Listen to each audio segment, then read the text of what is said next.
So it's been a while since I did an update on the electric busa. So I installed a 220 outlet. The charger does have a car charger. Installed an outlet here.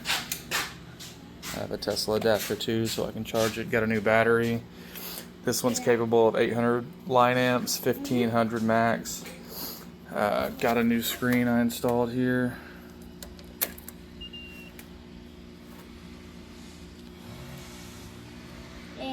This one's pretty neat too. It actually shows, let's see here.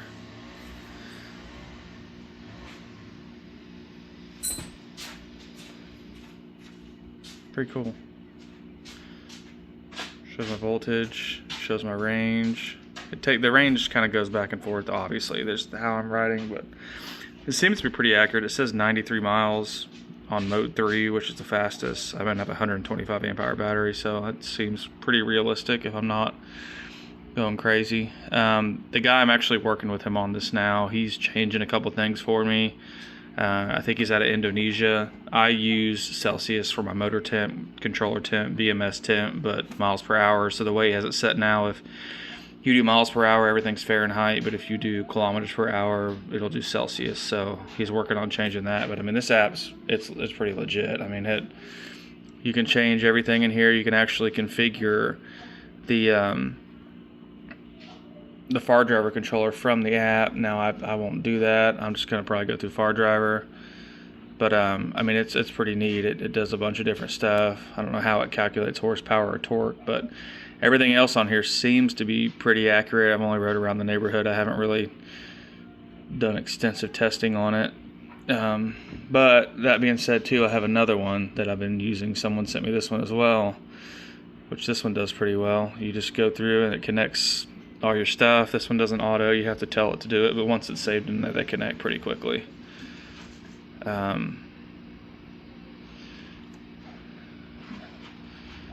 This one's a lot more plain Jane, but I mean, like I said, it does the same as the other one. Tells your miles. The thing I like about this one the most is, though, it has max phase current and it locks that in. So if I hit 700 phase, it'll lock that at 700 phase.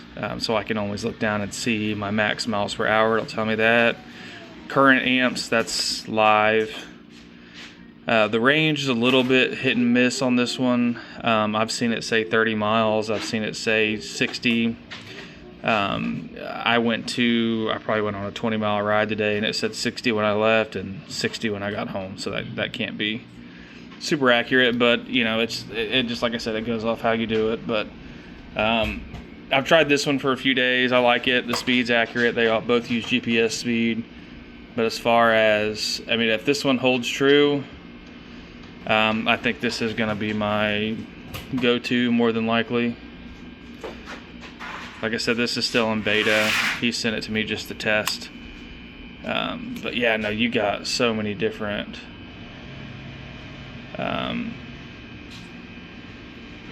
like there's so many different kinds of, like, this is something he's working on here. So when I go wave, for some reason, it sets me back to kilometers per hour, even when it's set for miles per hour. So like I said, there's a few things in there he's still working on. It's very, it seems like it's in the, I don't want to say infant stage. He's done a lot of stuff here, but there's still some tweaks and stuff. But I mean, as far as the GUI setup, I mean, that's pretty sweet. I mean, it really does give you a lot of options here.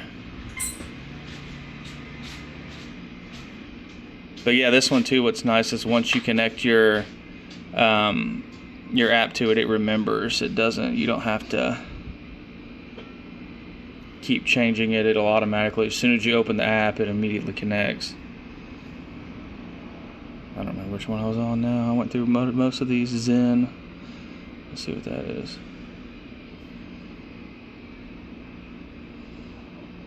Pretty cool. But yeah, there's a bunch of different ones. But as far as the bike though, one thing I'm changing is I ordered, so I have an Indy 96 1800 far driver controller, just a standard version. For some reason it's locking at about 700 phase amps. I don't know why. I've had a bunch of people look at it. It will not, and I know it's not the battery at this point. I mean, I'm only dropping a few volts, hitting 700 phase amps. The battery should be well capable of 1500 phase amps and still not drop too much in voltage. So I ordered a Track Edition 96 2000 controller. It'll be here next week. I really hope that that's gonna fix this. I don't know if there's something. I've updated the firmware in this controller. I've done everything I can. I've read things online, power drivers saying that, yeah, it's doing what it should. 700 phase amps is keeping the controller where it needs to be as far as temp and not hurting anything, safety, whatever you want to call it. But I think this 2000 Track Edition should really let me open this up. I put 1,000 miles on it since I built it. It does fantastic. I went to a bike night, one of the first ones I went to last night, I believe it was, and most unique bike there. I mean, there was nothing electric. It was the only electric motorcycle. Actually, there were some kids there on some Surons that were doing wheelies and stuff like that, but as far as a street bike, this was the only electric one. And I mean, there's a lot of questions. But tomorrow there's going to be a rally apparently down the street, and it's all small bores. And I'm going to bring this. I mean, this one's 60 amp hours, 72 volt. I'm giving it probably 500 phase. I've had it up to about 100 and around 100. It might go a little more, but the 0-60 on this is intense. So they're real excited and they want to check it out. So I'm going to bring it tomorrow and let them take a look at it. But yep, if you have any questions, let me know.